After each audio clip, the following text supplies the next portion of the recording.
What's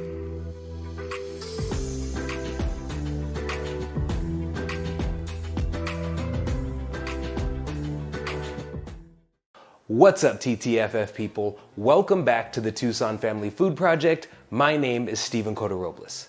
Yo, before we get into this week's recipe, I want to take a minute to tell you more about it. Now, this is one we've done before, but with a twist.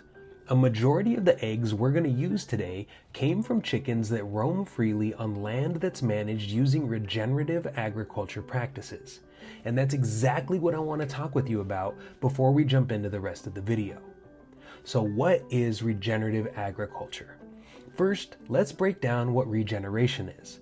According to the dictionary, regeneration is when something is restored to a better, higher, or more worthy state. An easy example of this is if you've ever played Fortnite and gotten a slurp juice, your health and shield just regenerated by 25 points. A very basic way to explain regenerative agriculture is that it's a combination of sustainable farming techniques designed to regenerate the health of the soil. These techniques include promoting biodiversity or increasing the variety of living things on the land, eliminating or decreasing tilling of the soil, meaning they don't physically break up the top layer of soil during the planting process, reducing the use of artificial fertilizers, meaning there's no crazy chemicals in the ground, and using livestock animals to graze the land and increase the health of the soil and the animals themselves. The reason I want you to know this is because regenerative agriculture is the next big thing. Research shows that farmers and ranchers who use regenerative practices see increased profits than those who don't. But the biggest thing is that regenerative agriculture is one of the only methods we currently have to fight climate change.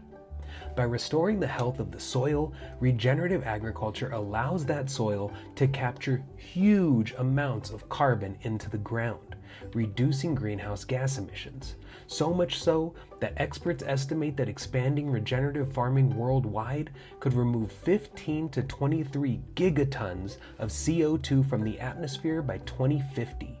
And more recent studies have shown that even that estimate is probably on the low end. To break it all down, regenerative agriculture aims to preserve the completely natural relationship between plants, soil, and the organisms that live there.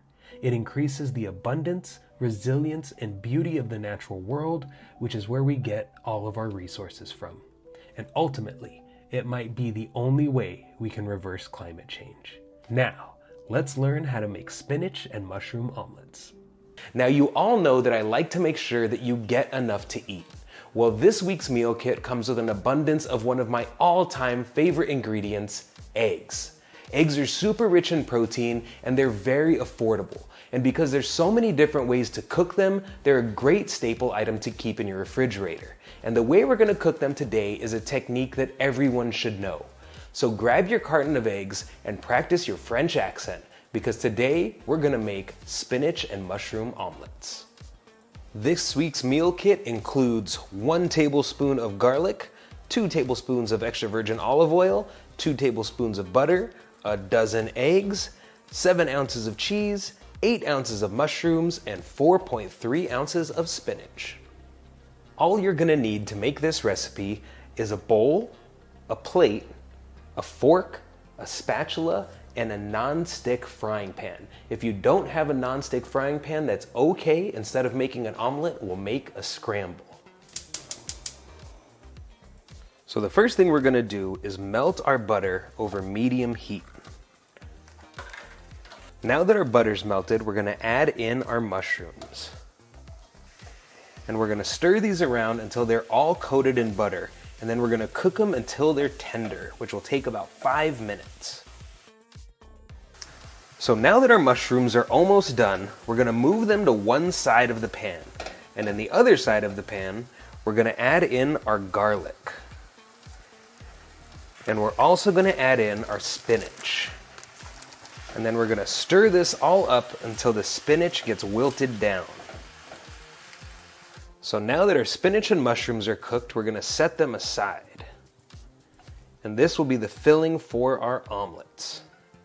Now to make our omelet egg mixture, we're gonna crack 3 eggs into a bowl, add some salt, and a splash of cold tap water. The salt and the tap water are gonna make the eggs fluffier. And then use your fork to whisk the eggs up. Now in the same pan we did the veggies in, we're gonna add about 1/4 of our oil. And we're gonna heat this over medium to low heat. With omelets, you don't wanna cook them too high or too fast. The key is low and slow. Now we're gonna gently pour in our eggs. And we're gonna stir these up with a corner of our spatula as they cook. And you can see the eggs are starting to cook as we're stirring them. So now we're gonna add some of our cheese to just half of our eggs, because when we're making an omelet, we're gonna flip this.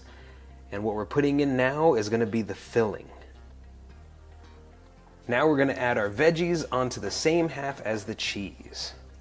Then you wanna run your spatula along the edge of your eggs to make sure that they're not sticking.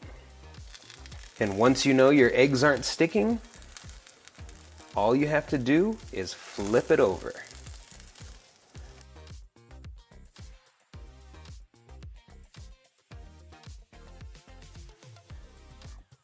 So there is our spinach and mushroom omelet. Now this technique takes practice, so if yours didn't come out looking the way you wanted it to, that's completely okay, because you have enough ingredients in here to try this 3 more times. Keep practicing and I promise you will get there. And remember, as long as you like it, it's good. Thank you as always to our friends at Pivot Produce for providing us with the amazing spinach we were able to use today. And please don't forget to like this video and subscribe to the channel. I'll see you next time. Peace.